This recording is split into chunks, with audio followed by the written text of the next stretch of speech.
High levers welcome to NTV. నేను తారక్. ప్రస్తుతం theatres అన్నింటిలో కూడా ఓజీ కబ్జాలో ఉన్నాయన్నమాట. సో ప్రతి సెంటర్లో ఎక్కడ చూసినా కూడా హౌస్ఫుల్ బోర్డులే దర్శనమిస్తున్నాయి. అయితే తెర మీద ఓజీగా పవన్ కళ్యాణ్ గారు నటన విన్యాసం తాకట్టుకుంటే ద బిహైండ్ ఓజీస్ ఇద్దరు మనతో ఉన్నారు. వాళ్ళతో మాట్లాడదాం. హలో సుజిత్ గారు. Hi sir. హలో తమన్ గారు. ఏంటి సార్ ఓజీ అనగానే బ్లాక్ అనేది ఏమన్నా కోడ్ కింద పెట్టుకున్నారు? Very unplanned. అంటే లాస్ట్ 2-3 మంత్స్ నుంచి బ్లాక్ మోడ్లోనే ఉన్నాము. మీరు చూస్తే మన మెర్చండైజ్ కూడా బ్లాక్ అలా వెళ్ళిపోయాం, బ్లాక్ రెడ్ అని. సేఫ్ సార్, కొంచెం ఏమైనా ఈ స్ట్రెస్లో ఎక్కువ తిన్నా కూడా కనపడకుండా ఉండడానికి. అలా కాదు, లాస్ట్ 20 రోజులుగా పనిచేసి అసలు చాలా ఇష్టమైన అసలు తెలియని మందులన్నీ వేసుకుని అసలు ఎలా అయినా స్లీప్లెస్ నైట్స్ అన్ని పెట్టి చేసి అసలు మామూలు కెఫైన్ లైఫ్లో ఉన్నాం మొత్తం. సడన్గా పని అన్నీ అయిపోయిన తర్వాత ఒళ్ళు వదిలేసిన వెంటనే జ్వరాలు, జలుబులు, చలి అన్నీ స్టార్ట్ అయిపోయింది. సో బాడీ వీక్ అయిపోయింది. సడన్గా అన్ని పని బ్రెయిన్లో ఉండేంత వరకు బాగానే ఉండింది. పని వదిలేసిన తర్వాత అలా లూజ్ అయిపోయి అన్ని బాడీలో అన్ని ప్రాబ్లమ్స్ స్టార్ట్ అయింది. ఆయనకంటే పని వదిలేస్తానంటే అర్థం ఉంది. మీరు ఎలా వదిలేస్తారు సార్? ఎనమల రాజాసాబు అంటే ఒక్క రోజు 1.5 డే గ్యాప్ ఉంటుంది కదా, మసిల్ మెమరీ ఒకటి ఉంటుంది. అది మొత్తం స్ట్రెస్ అయిపోయి ఇంకా మెగ్నీషియం అన్ని తీసుకోవాల్సిన రెస్పాన్సిబిలిటీకి వచ్చేసాను. సార్ అయితే ఇప్పుడు మిమ్మల్ని నందమూరి తమన్ని మొన్నటి వరకు పిలిచేవాళ్ళు, ఇప్పుడు మెగా తమ్మని పిలుస్తున్నారు. మేము దేని ఫిక్స్ అవ్వాలి? తమ్మని ఫిక్స్ అవ్వండి. మాకు కావాలంటే అదే సినిమాలో ఉంటుంది చూసారు, మాకు కావాలని పీక్కుంటారు అటు ఇటు అని చెప్పేసి. సో మీ పేరు రోజుకి ఒక రోజు ఎవరికి హిట్ ఇస్తే వాళ్ళకి వెళ్ళిపోతుంది.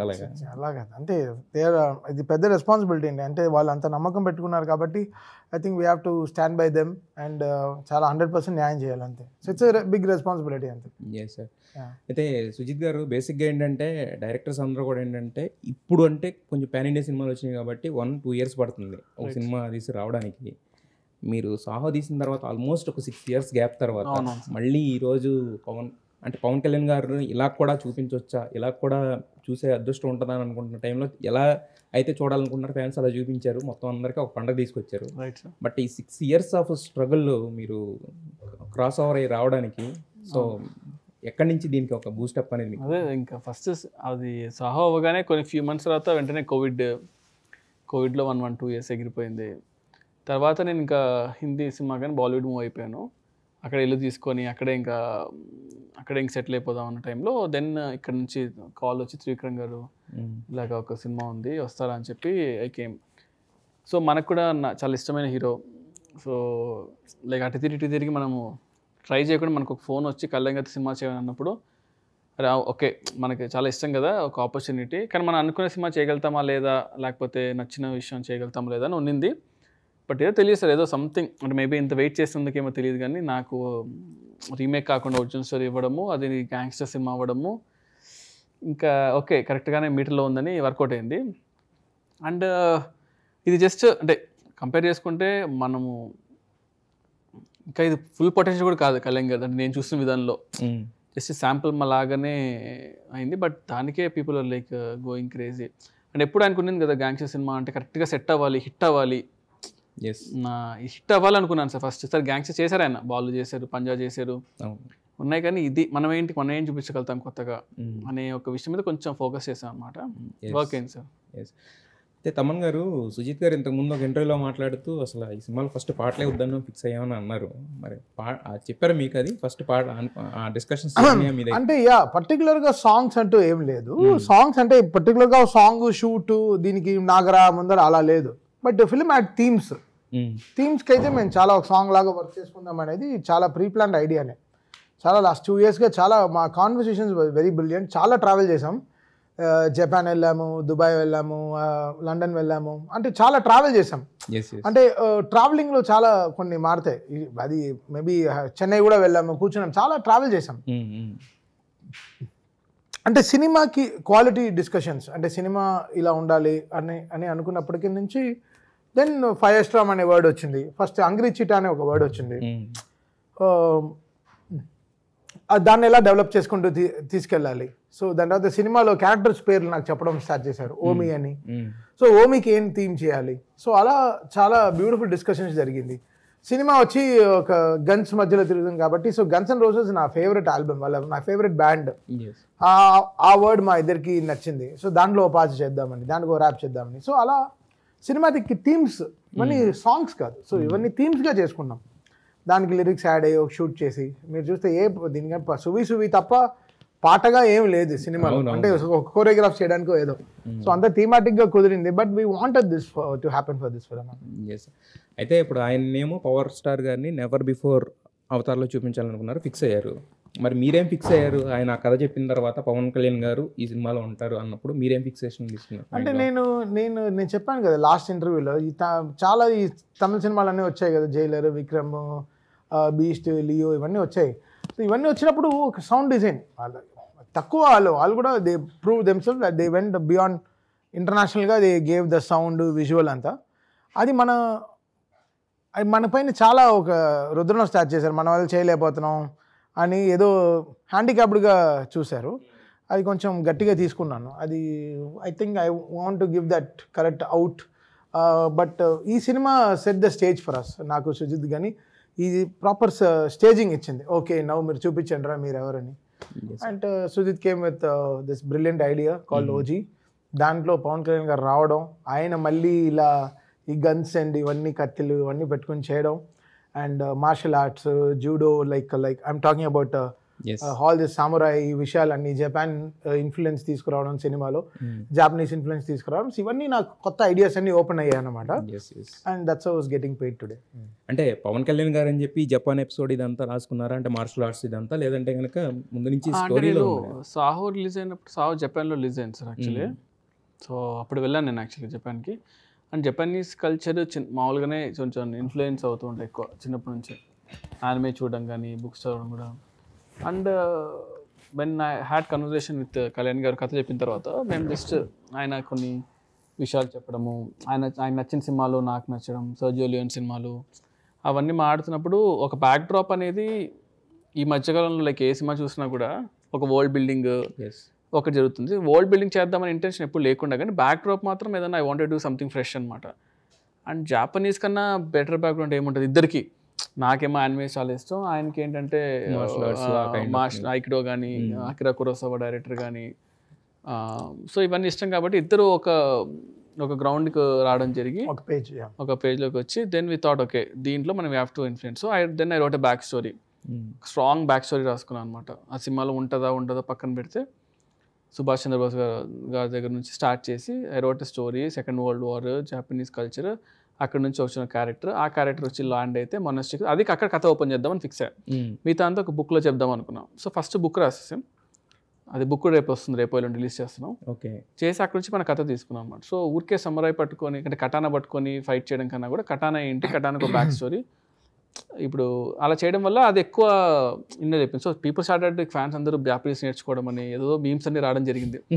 చాలా ఎక్కువ ఇన్ఫ్లుయెన్స్ చేసేసినట్టు. ఎందుకంటే పీపుల్ ఏంటంటే వాళ్ళకు దేర్ లైక్ ఇంతకుముందు బిఫోర్ అండి సినిమా చిన్నప్పుడు ఏంటంటే క్యాసెట్స్ కొనేవాళ్ళం, క్యాసెట్స్ కొని లిరిక్ షీట్స్ కొనేవాళ్ళం కదా సార్. అవునవును, లిరిక్ నేర్చుకోవడం, పుస్తకాలు నేర్చుకోవడం, క్లాస్ రూమ్కి వెళ్ళి పాడడము జరిగేది. వాళ్ళు ఇన్వాల్వ్ అయిపోయారు సినిమాల్లో. ఇప్పుడు అది కల్చర్ పోతూ ఒక సినిమా అనేది ఒక జస్ట్ 2.5 hours వెళ్ళిపోయాం, అయిపోయింది, ఇంకా నెక్స్ట్ సినిమాకి వెళ్ళిపోదాం, ఓటీటీలో వెళ్ళి సినిమా చూసుకున్నాను. ఒక సినిమాని ఒక ఈవెంట్లా చేద్దాం, ఇఫర్లా చూపిద్దాం అని ఒక ఇంటెన్షన్తో ఐ స్టార్టెడ్ ఇన్వాల్వింగ్ పీపుల్ అనమాట. The moment people start involving కదా, దానికి లిమిట్లెస్ అనమాట. సో అక్కడ నుంచి స్టార్ట్ అయింది సార్ యాక్చువల్లీ ఇదంతా. సో అక్కడ నుంచి జాపనీస్ కల్చర్ రావడము, కొత్త విషయాలు, పీపుల్ ఆర్ టేకింగ్ ఇట్. జనరల్గా ఏంటంటే కామెడీ చేసేస్తారు, అరే ఏంట్రా ఇదే అదేంట్రా అని. ఇక్కడ పీపుల్ ఆర్ లైక్ లిటరలీ ఏం చేసినా కూడా దే వర్ ఎంజాయింగ్ ఇట్ అనమాట.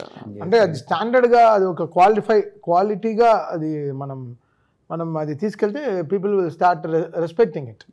That's how. So Sujeeth's production was literally amazing. తన ఐడియాస్, తన విజన్ వాస్ ఎక్స్ట్రీమ్లీ గుడ్. అంటే he went deeper in every aspect he wanted to go. And అది చాలా ఇన్ఫ్లుయెన్స్ చేసేసింది మమ్మల్ని బాగా. So and that's how we started brewing up so many things అన్నమాట. అయితే మీరు ఇప్పుడు జపాన్లో ఓపెన్ చేశారు, అక్కడ ఉన్న వాళ్ళందరినీ చంపేసి ఇక్కడ వచ్చారని చెప్పేసి పెట్టారు కదా, అది అసలు అంటే అది కొంతమందికి ఒక కన్ఫ్యూజన్ ఉంది. అంటే వచ్చిన తర్వాత మళ్ళీ వెళ్ళి అక్కడ చంపొచ్చారా, లేదంటే అది ఎందుకంటే మీరు అక్కడ చూపించిన తర్వాత అతనికి పెద్ద పవన్ కళ్యాణ్ గారి విగ్రహం చూపిస్తారు కదా, సో ఏంటి అదేనా పార్ట్ 2లో ఉంటుందా లేకపోతే ఏంటి? అంటే బేసిక్గా ఎలా అనుకున్నాం అంటే ఆ ఓపెనింగ్లో వచ్చిన అతని క్యారెక్టర్ ఆ మాస్టర్ని చంపేస్తాడు, చంపేసినప్పుడు ఒక్కరే మిగిలారు అంటారు. సో ఆ ఒక్కడి ఫోటో అక్కడ బర్న్ అవుతూ ఉంటుంది. దెన్ ఆఫ్టర్వర్డ్స్ చాలా లాంగ్ టైం తర్వాత ఒక క్యారెక్టర్ వచ్చి వాడు చెప్తాడనమాట. ఆ డైలాగులు ఏం చెప్తారంటే, వాడు నా కొడుకుని చంపేశాడు అంటాడు. నా కొడుకుని చంపేశాడు. వాళ్ళ ఒక సొసైటీ ఉంటుంది అనమాట. అప్పట్లో మనం ఎలా చెప్పించాలంటే అంత కల్చర్ని ఎక్కువ చెప్పలేక ఎప్పటి నుంచో జాపనీస్ కల్చర్లో ఎక్కుజాకి సమురైస్కి ఒక ఫైట్ జరుగుతూనే ఉందన్నమాట. సో ఈ fight limited to these 2 people. అందులో ఎక్కుజా వాళ్ళకి ఎప్పటికైనా ఏ సమురాయ్ వాళ్ళ శత్రువు అని చెప్పి వాళ్ళని అంతరించుకుంటూ పోతే అందులో ఒక కుర్రాడు మిగిలితే వాడు మళ్ళీ తిరిగి వచ్చి ఆ సొసైటీని మళ్ళీ ఫామ్ చేసి దానికి ఒక బ్లాక్ డ్రాగన్ సొసైటీ అని పేరు పెట్టి ట్రైన్ చేసి ఎక్కుజాకి ఎదురుగా వెళ్ళాడు అనేది ఒక స్టోరీ. ఆ స్టోరీలో గురించి లాస్ట్ అని వచ్చి చెప్తారనమాట. So there is more to this అనమాట. అందుకే స్టేషన్లో వచ్చినప్పుడు కూడా తను జపాన్ నుంచి వచ్చాడని చిన్న చిన్న హింట్స్ ఇస్తూ వచ్చాను. It's very big stories. అదో దాన్ని మనము నేను సడన్గా ఈ పాటలో ఎస్టాబ్లిష్ చేయకపోతే నెక్స్ట్ దాంట్లో వచ్చి సడన్గా జపాన్ అంటే ఏంట్రా సడన్గా జపాన్ అంటాడని చెప్పేసి ఆ టెన్షన్ తీసుకొచ్చి వస్తూ ఈ కథకు మాత్రం స్ట్రాంగ్ ఈ కథ మాత్రం బాంబే బేస్డ్గానే తీసా. ఈ కథ ప్రకాష్ రాజ్ గారు బాంబే ఓమి క్యారెక్టర్ తను ఎలా డిస్టర్బ్ చేద్దాం అనుకున్నాడు బాంబేని తన పొలిటికల్ దానికోసమని. ఈ కథ మాత్రం నేను ఎక్కడ డిస్టర్బ్ చేయలేదు. పార్ట్ 2 ఉంది కదా అని చెప్పేసి ఈ కథ నేను ఎక్కడ కూడా డిస్టర్బ్ చేయకుండా పార్ట్ 1 కథ నీట్గా చెప్తూ there is more about this character. అంటే ఇట్స్ నాట్ అబౌట్ జస్ట్ ఇప్పుడు కొన్ని హాలీవుడ్ సినిమాల్లో మనం చూస్తే నోబడీ అనే సినిమాలో సడన్గా అతని గురించి మాట్లాడుతూ ఎవరో క్యారెక్టర్ వచ్చి అంటాడు, సార్ తన గురించి ఫొటోస్ వరకు చూస్తారా అని చెప్తే వాడు ఫొటోస్ చూసి వాడు షాక్ అవుతాడు. వీడి గురించి ఏం చెప్తాం తీసేసే అంటాడు అనమాట. వాడు ఎవడో ఏం చెప్పడు, వాడు ఎక్కడి నుంచి వచ్చాడో చెప్పడు, వాడు పాట వద్దు దాని ఉద్దేశం ఉందా మనకు చెప్పడు. కానీ ఈ క్యారెక్టర్ ఒక ఇన్ఫ్లుయెన్స్ కానీ ఈ క్యారెక్టర్ గురించి నేను ఈ కథలో ఎప్పుడు మాట్లాడదలుచుకోలేదు, కానీ వీడు ఎవడో గొప్పోడు అంతవరకే మనం ఆ లిమిట్ చేస్తాం. సో నేను ఈ సినిమా వరకు మాత్రం ఈ క్యారెక్టర్ గురించి ఎక్కువ లిమిట్ చేయకుండా జపాన్లో వీడు చనిపోయిన అనుకుంటారు, అందుకే ఒరోచి గెన్షిన్ అని చెప్పేసి ఒక ఐడియల్ పెట్టి ఈ వరల్డ్ చాలా పెద్దది, అందుకే నేను ఏదో ఊరికే 2-3 షాట్లు వెళ్ళేది సార్. ఎఫర్ట్స్ కూడా ఐ టుక్ మై ఎఫర్ట్స్ అనమాట. We shot in Japan, statue చేసాము, అంటే ఊరికే నామకే వాస్తే కాకుండా వి డిడ్ ఇట్ అనమాట. Exactly sir. సో ఈ వరకు ఎందుకు అంతకుమించి ఎక్కువ చేస్తే ఈ కథ డిసప్పాయింట్ అయిపోద్ది అని చెప్పేసి నేను ఎక్కువ లాగలేదు. సార్ అయితే యాక్చువల్గా పవన్ కళ్యాణ్ గారితో అంటే మీరు ఏ ముహూర్తాన మరి ఎంత మేనిఫెస్ట్ చేసుకున్నారో తెలియదు, కానీ వకీల్ సాబ్ నుంచి మొదలు పెడితే ఒక్క సినిమానే బయటకు పోయింది, మిగతా సినిమా మీరే కొడతా వస్తున్నారు. ప్రతిదీ ఆల్మోస్ట్ బ్లాక్ బస్టర్స్, అన్ని బ్లాక్ బస్టర్స్ ఆడియోస్. దీంట్లోకి వచ్చేసరికి ఆ మిగిలిన ఒక కోరిక కూడా తీర్చేసుకున్నారు, పవన్ కళ్యాణ్ గారితో పాట పాడించడం అనేది. సో మరి అంటే ఒకప్పుడు ఒక రకంగా ఉండేవాళ్ళు, అంటే ఓన్లీ సినిమాలు కాబట్టి ఆయనతో ఒక ట్రావెలింగ్ ఉండేది. ఇప్పుడు మరి ఆయన రెండిట్లో కూడా ఉన్నారు, మరి పాట పాడాలి అనే ఆలోచన ఎవరిది? ఆయనకు చెప్పినప్పుడు ఫస్ట్ ఆయన పాట కాదు, అది సీన్లో వచ్చే ఒక డైలాగ్. బికాస్ అండ్ దానికి ఒక జాపనీస్ ఆర్ఆర్ ముందరే చేసుకుంటే తనకి ఎడిటింగ్ కూడా యూస్ అవుతుంది అనేది ప్లాన్. అది పవన్ కళ్యాణ్ గారు షూట్ చేసేటప్పుడే సుజిత్కి చెప్పి నేను డైలాగ్ చెప్తాను, ask Thaman to make a score for this and send it to me, because అది ఇన్ఫ్లుయెన్స్ అవ్వాలి. అది ఎడిటింగ్లో ఆ షార్ట్ మధ్యలో కొన్ని కట్స్ వస్తాయి, ఆయన మాట్లాడిన వెంటనే వషీ అని వెంటనే జుమ్ జుమ్ షా అని ఒక వాళ్ళు కట్ చేస్తారనమాట. సో అది ఉండే టైకోస్, ఈ డ్రమ్స్ ఉంటాయి చాలా, ఈ కోటో అని ఒకటి ఇన్స్ట్రుమెంట్ కొన్నాం, 6 lakhs పెట్టి కొన్నాం ఈ సీన్ కి కావాలనేది. ఆ ఒక్క సీన్ కోసం 6 లక్షలు ఖర్చు పెట్టాం, చాలా ఖర్చు పెట్టాం, అది వేరే విషయం. బట్ ఆ సీన్ కోసం వషి కోసం ఒక ఇన్స్ట్రుమెంట్ కొన్నాం, కోటో అని. అది ఎవరు వాయించలేరు, అది చాలా అలా వస్తుంది అనమాట. అలా ఒక పీస్ఫుల్ మ్యూజిక్ అనమాట. అది పీస్ ఏంటి, దాన్ని పీస్ చేద్దాం, దాన్ని వేరేలాగా ఎలా వాడాలి అని చెప్పి దాన్ని వైలన్ బో పెట్టి, దానికి హార్స్ బో పెట్టి కొట్టి, దాన్ని ఏదేదో చేసి దాన్ని కొంచెం పంచర్ చేసాం అనమాట. ఇదేనా అది? అవును, కోటో అనేది. యా అదే ఏంటి సార్ ఇది? ఎప్పుడు ఫస్ట్ టైం ఈ సినిమాకి? అవును, కోటో చాలా మంది చాలా వాడలేదు ఎవరు. ఇది యాక్చువల్గా జనరల్ చూస్తే బీట్కే థ్రిల్లర్ సినిమాలో ఉంటుంది, ఒక ఆ థ్రిల్లర్ మ్యూజిక్ ఒక కమర్షియల్ సినిమా ఒక ఆస్పెక్ట్ లో వాడితే అది ఒక థ్రిల్లింగ్ గా ఉంటుందేమో. సో అలా we experimented lot because she bought another world to this film. కాదు సార్, అంటే బేసిక్గా ఇంతకుముందు నేను చెప్పినట్టు పవన్ కళ్యాణ్ గారిని ఇలా కూడా చూడొచ్చని మాకు చూపించే వరకు తెలియదు అనమాట.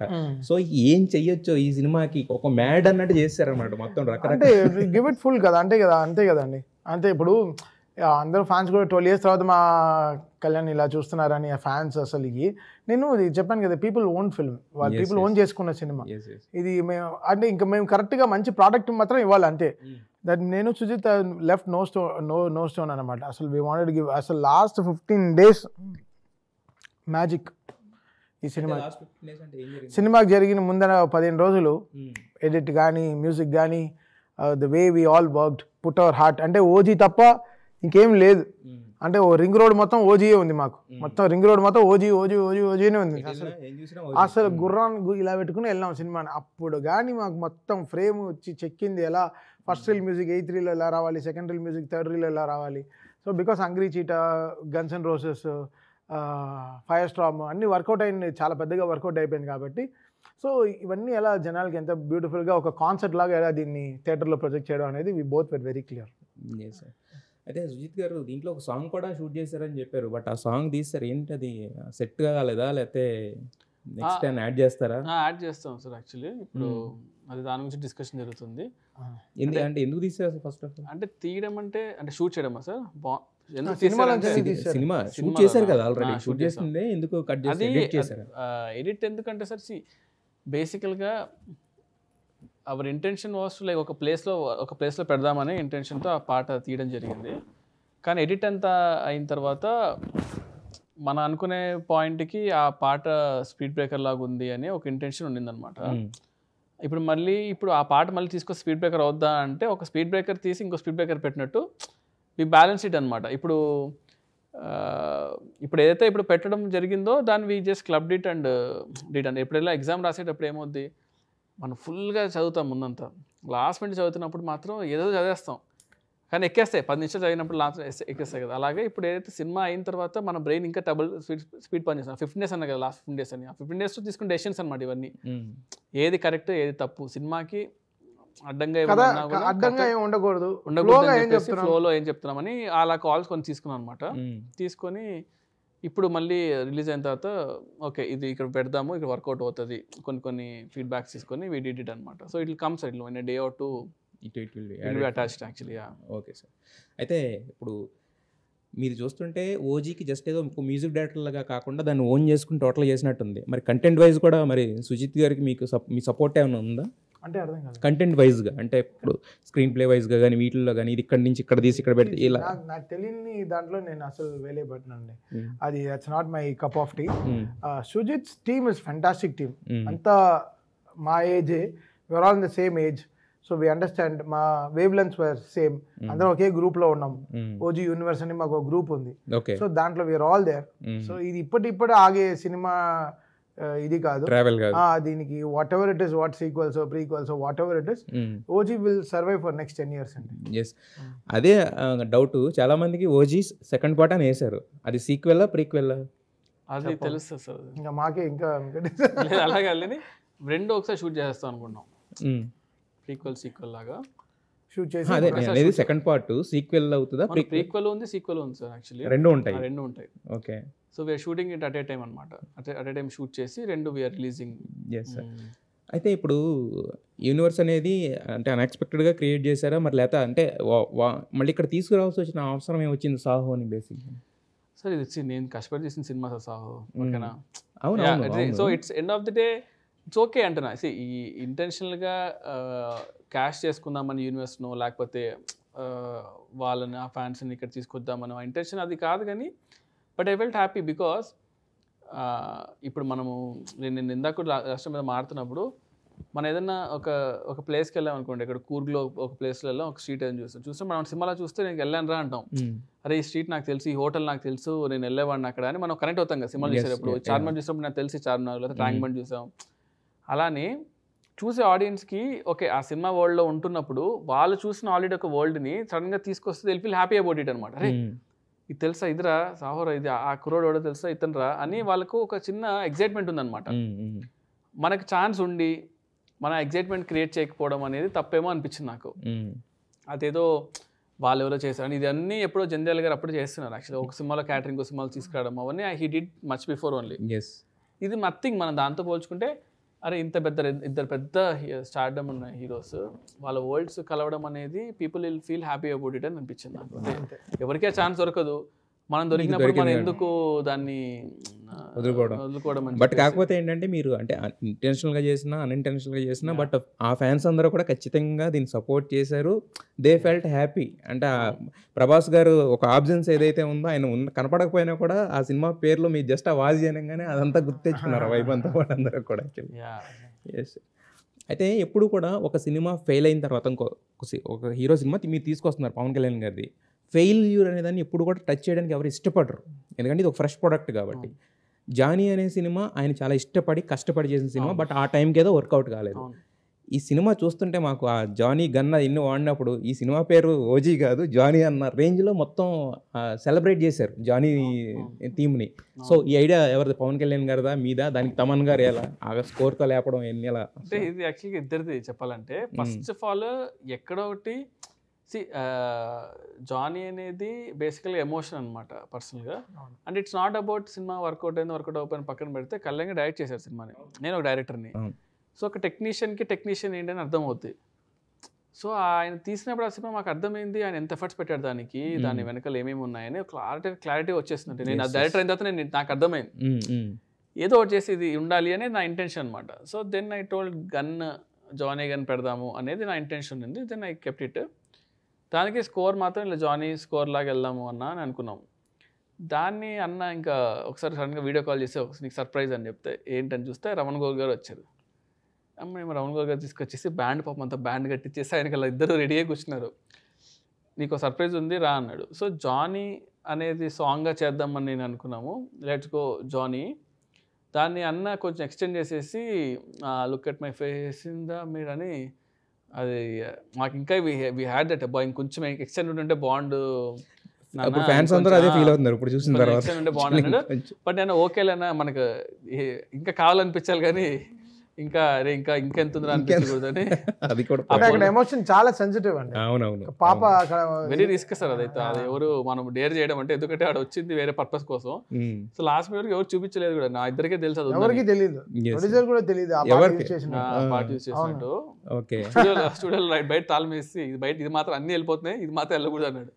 ఎందుకంటే జాయినింగ్ షూట్ చేసేటప్పుడు ఎవడో కెమెరాలో ఫోటో పెట్టేశాడు ఆన్లైన్ లో, లీక్ పిక్చర్స్ లాగా ఆన్లైన్ వచ్చేసింది. అరే ఇంత కష్టపడి చేసా ఇదేంటి అనుకున్నా. But okay something better and nothing అన్నట్టు వర్క్ అయింది. కళ్యాణ్ గారు ఏదైతే కష్టపడి చేసిన ఒక డైరెక్టోరియల్ ఎఫర్ట్ ఉందో దాన్ని సెలబ్రేట్ చేయడానికి ఏదైనా కూడా ఇది ఏదో వర్కౌట్ చేసుకోవాలి మనకి హెల్ప్ అవ్వాలని కాదు కానీ సినిమాకి హెల్ప్ అయింది. గుడ్ అది. అయితే తమన్ గారు ఇప్పటి వరకు మీరు చాలా సినిమాలు చేశారు, కొన్ని వందల సినిమాలు చేశారు, 170+ ఏదో ఉంది మీ కౌంట్. అయితే అఖండ అనేది అలా నిలబడిపోయింది, స్టాండ్ అవుట్. అంటే తమన్ మ్యూజిక్ కొడితే డ్రమ్ములు కూడా పగిలిపోతాయి అనేది ఫస్ట్ టైం ఆ సౌండ్ బాక్సులు పగిలిపోవడం అనేది వచ్చింది. So this is the film. ఇప్పుడు ఏమంటున్నారంటే ఓజీ తమన్ అంటే ఓజీ ఇచ్చిన తమన్ వల్లనే సగం సినిమా నిలబడింది, తమన్ ఇచ్చిన RR సినిమాని నిలబెట్టింది, కళ్యాణ్ గారి స్వాగ్, సుజిత్ గారి కష్టం, దానయ్య గారు పెట్టిన డబ్బులు అన్నింటిని అలా నిలబెట్టింది అనేది ఒక ఇది ఉంది కదా యాక్చువల్గా. సో మరి నెక్స్ట్ ఈ ఓజీని I want to correct that. నా వల్ల కాదండి, అక్కడ స్పేసింగ్ అలా ఉంది. ఇవన్నీ కుదిరినాయి. ఇప్పుడు ఇండియన్ టీం ఎలా చూస్తారు, సడన్గా ధోని వచ్చి 90 కొడతాడు, సడన్గా ఒకసారి జవగల్ శ్రీనాథ్ మ్యాచ్ కాపాడాడు, అనిల్ కుంబ్లే మ్యాచ్ కాపాడాడు, 9 డౌన్ వెళ్ళాడు అనిల్ కుంబ్లే, టెస్ట్ మ్యాచ్ని కాపాడాడు, 10 వికెట్లు ఒకేసారి ఢిల్లీలో తీసాడు. ఒకరి వల్ల కాదు, ఆ రోజు ఆయన తీసిన వికెట్ ఒకటి క్యాచ్ పట్టాలి, క్యాచ్ వదిలేసి ఉన్నా 9 వికెట్లే వచ్చిండేది. So it's proper team effort. So మా టీమ్ ఎక్స్ట్రీమ్లీ స్ట్రాంగ్. టీమ్ కానీ ఆ టీమ్ కానీ అక్కడ హీరో గారు షైనింగ్ లిటరలీ బిగ్. సార్ నేను కాదని అంటలేదు సార్ 100%. బట్ నేను మీ గురించి మాట్లాడతాను, మీ యాంగిల్లో. ఇప్పుడు అఖండాని ఇప్పుడు ఇది ఓజీ అంటున్నారు, ఇప్పుడు నెక్స్ట్ అఖండ 2 ఏమో పగిలిపోద్ది అంటున్నారు. రాజాసాబ్ నుంచి టీం నుంచి మాకు వినిపించిన ఒక మాట ఏంటంటే అప్పుడు అఖండాకి పగిలినాయి కదా, మళ్ళీ బాక్సులు రాజాసాబ్కి పగులుతాయి అని అంటున్నారు. సో అంటే ఇన్ని సినిమాలు చేస్తున్నప్పుడు అంటే ఒకదాని నుంచి ఒకదానికి షిఫ్ట్ నెక్స్ట్ ఎలా ఉండబోతుంది? ప్రతిదాన్ని ప్రతి మ్యాచ్ మీరు అన్నట్టు నేను 4 మ్యాచ్లు ఆడేసాను, గెలిచేసాను, ఫైనల్ గెలవలేదంటే ఓడిపోయినట్టే కదా. చాలా కాదు, అలా కాదు. Every film is first film లాగే చూస్తాం కదా. జానర్లు వేరే అయ్యేటప్పటికి మాకు ఇష్యూస్ లేదన్నమాట. ఒకే జానర్ ఉంటేనే మేము టెన్షన్ పడాలి. ఇప్పుడు జానర్ మారుతుంది కాబట్టి ఇష్యూ లేదు. ఇప్పుడు తెలుసు కదా, వస్తుంది హ్యాపీ లవ్ ఒక ఫీల్ లో ఉంది యంగ్ ఫిల్మ్. తర్వాత అఖండ వస్తుంది, ఇట్స్ సీక్వెల్, మళ్ళీ ఒక devoted mass film. Yes yes Rajasaab మళ్ళీ ఒక మంచి గ్రాఫిక్స్ ఉండే ఫిల్మ్, ఎక్స్ట్రాడినరీగా తీశారు మారుతి ఆ సినిమా. మళ్ళీ ఇప్పుడు ట్రైలర్ వస్తుంది, అసలు మామూలుగా ఉండదు. I think everything film has different space అనమాట, so it's not stressful. Yes అయితే మీ హీరోయిన్ మాట్లాడుతూనే ఏం చెప్పిందంటే పవన్ కళ్యాణ్ గారితో అంటే ఆయన సెట్స్కి వచ్చినప్పుడు ఏంటంటే వచ్చిన తర్వాత ఆయన చేసే ఇంప్రొవైజేషన్స్ అవన్నీ కూడా మాకు చాలా అసలు మేము ఎక్స్పెక్ట్ చేసినట్టుండే కదనండి. అంటే ఎలాంటి which kind of improvisations Pawan Kalyan sir has done for this? అంటే పర్టికులర్గా ఆయన వచ్చి ఎప్పుడు కూడా నాకు ఇంతవరకు ఈ సీన్లో ఇది మార్చాలి లేకపోతే డైలాగ్ ఇది బెటర్ ఉండాలని నాకు గుర్తు నేను అంటుండే మా టీంతో కూడా, అరే అసలు మన కళ్యాణ్ గారితో ఆలోచించుకుంటే అసలు never there's been one time also ఆయన వచ్చి ఇది మార్చేసి ఇది బాగాలేదు ఇది తగ్గించని ఎప్పుడు అనలేదు. మాకు ఆ భయం ఉన్నింది. భయం అంటే ఏంటంటే మార్చేస్తారని కాదు కానీ నా ఉద్దేశం, మనం టెంపుల్ రాసుకొని ఉంటాం దాన్ని మనం ఎట్లా చేంజ్ వద్దని. ఆయన ఇంప్రూవేషన్ ఏంటంటే ఆయనకి ఒక స్వాగ్ ఉందండి ఇన్బిల్ట్, లైక్ వెరీ రేర్గా ఉంటుంది యాక్చువల్ చాలామంది హీరోస్కు కంపేర్ చేస్తే. ఇప్పుడు ఇది ఇలా అనుకున్నాం కదా అండ్ సడన్గా వచ్చి ఇలా చేస్తానని ఒక వాక్ కానీ, ఇప్పుడు వాచ్తో స్టేషన్ వచ్చేప్పుడు ఒక వాక్ చేశాడు ఆయన. ఆ వాక్ అలా చేసుకుంటున్నప్పుడు అసలు మాకు మొత్తం పర్స్పెక్టివ్ మారిపోయింది. ఇనిషియల్లీ ఓన్లీ ఒక్క షాట్ తీద్దామని ఉన్నది, లేదు అసలు అది వాచ్ ఓన్లీ జస్ట్ వాక్ ఉన్నింది అంతే. ఆయన నేను వాచ్తో వాక్ చేస్తాను అన్నాడు. ఓకే సూపర్ సార్ అన్న.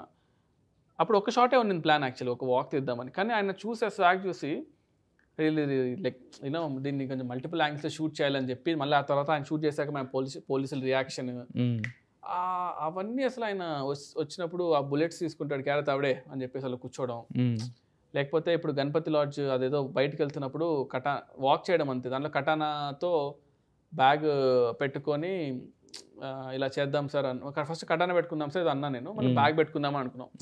ఇవన్నీ చాలా చిన్న చిన్న నోయాన్సెస్ అనమాట. ఇవన్నీ ఏంటంటే ఒక ఎక్స్పీరియన్స్ యాక్టర్ అండ్ ఆయనకు కూడా చాలా ఇష్టం కాబట్టి గ్యాంగ్స్టర్ బ్యాక్ డ్రాప్, ఆ గన్ కత్తి పట్టుకోవడము, షూట్ చేసే విధానం, గన్ ఇలా పెట్టి షూట్ చేయొచ్చు ఇలా పెట్టి షూట్ చేయొచ్చు, దట్స్ అ హోల్ థింగ్ అనమాట. దాని చిన్న చిన్న వాటి వల్ల ఆయన ఆడియన్స్ షూట్ చేసేసిండాడు ఏదో సినిమాలో. సో ఇప్పుడు ఇది షూట్ చేయడం వల్ల సడన్ గా ఆడియన్స్ ఒక చిన్న ఆఫ్ కొత్తగా ఉంటుంది. ప్రభాస్ అన్నతో కూడా అబ్జర్వ్ చేసేది ఎవరు చేసింది అని కాదు కానీ ఆయన ఒక చిన్న యూనిక్ థింగ్ తీసుకొస్తారు టేబుల్ పైకి. వాటి వల్ల అది ఆటోమేటిక్గా ఒక చిన్న ఇంప్రూవైజేషన్ చాలా బెటర్ అయ్యి ఇంకా it help the whole movie అనమాట. సార్ అయితే తమన్ గారు ఇప్పటి వరకు మీరు చేసిన సినిమాలన్నీ చూసుకుంటే కనుక రకరకాల ఫేజెస్ దాటొచ్చారు మీరు. ఇప్పుడు ఈరోజు ఈ స్టేజ్లో ఉన్నారంటే రకరకాల ఫేజెస్ అన్నీ దాటుకుంటూ వచ్చారు. వచ్చిన తర్వాత ఓజీ అనే దానికి ఇప్పుడు మీకు దీనికి వస్తున్న అంటే కాంప్లిమెంట్స్ కానీ లేదంటే కళ్యాణ్ గారి దగ్గర నుంచి వచ్చిన ఇది కానీ లేదంటే మిగతా వాళ్ళు మాట్లాడుతాను ఇదంతా కానీ వినిపిస్తే మీకు ఎలాంటి సాటిస్ఫాక్షన్ వస్తుంది ఫైనల్గా ఓజీ సినిమాకి మీరు మ్యూజిక్ డైరెక్టర్ అయినందుకు? లేదు, it's all great team effort అండి. అందరూ కలిసి తీసుకున్న డెసిషన్స్ వాజ్ వెరీ రైట్. మేము సినిమాకి చేసిన మ్యూజిక్ ఒక్కటి ఫెయిల్ అవ్వలేదు. మేము కూర్చొని చేసుకున్నాం లాస్ట్ 2 years గా చేసుకున్న సినిమా మ్యూజిక్ కోసం. ఈ సినిమా చూస్తూ ఎడిటింగ్ లో చూస్తూ చేసుకుంది, ఏం ఫెయిల్ కాల. And I'm feeling so happy for that. మొత్తానికి అంటే మీ ఎఫర్ట్స్ అనేవి కనపడుతున్నాయి ఈరోజు థియేటర్స్లో, ఫుట్ఫాల్స్లో. అంటే ఒక కైండ్ ఆఫ్ అంటే ఆఫ్టర్ సంక్రాంతి తర్వాత మళ్ళీ ఇంకొక సంక్రాంతి ఇప్పుడు ఈ నెలలో వచ్చింది అన్నట్టు ఉందన్నమాట. థియేటర్స్ దగ్గర జాతర అలా ఉంది, ఓజీ మోతం అవుతుంది అనమాట. Power of power star and each and total team effort అనమాట. సో ఖచ్చితంగా ఇప్పుడు ఓజీకే మేము ఎలా ఉన్నాం, ఇంకా ఓజీ 2 అంటే ఇంకెలా ఉంటుంది అనిపిస్తుంది ఇప్పుడు నుంచే ఊహించుకుంటుంటేనే. పైగా మీ ఓల్డ్ బిల్డింగ్ మళ్ళీ నెక్స్ట్ టైం ఓల్డ్ వేస్తారనిపిస్తుంది అనమాట సుజిత్ గారు. So wish you all the best to the entire team అండి. సో మీరు ఈ బ్లాక్ బస్టర్ సక్సెస్ ఎంజాయ్ చేయండి. మరొక బ్లాక్ బస్టర్ సినిమాతో మా ముందు రావాలి మనస్ఫూర్తిగా. Wish you all the best.